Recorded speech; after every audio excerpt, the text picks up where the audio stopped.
বলছিলাম যে এক দল খেয়ে গিয়েছে আর এক দল খাওয়ার জন্য রেডি হয়ে আছে। তো এখানে কি আমি কোন দলের নাম বলেছি? বাংলাদেশে 48টা প্রায় নিবন্ধিত রাজনৈতিক দল, কোন দলের নাম আমি বলিনি। কথাটাকে আমি জেনারেল রেখেছি। দায়ীদের বৈশিষ্ট্যই এটা, দায়ীরা জেনারেলি কথা বলে, যার যেই মেসেজ নেয়ার তারা সেখান থেকে নিয়ে নেয়।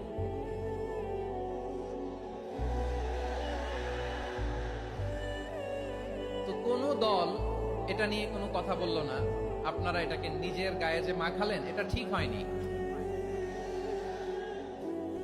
আমি বলবো যে এটা খুবই অনভিপ্রেত হয়েছে।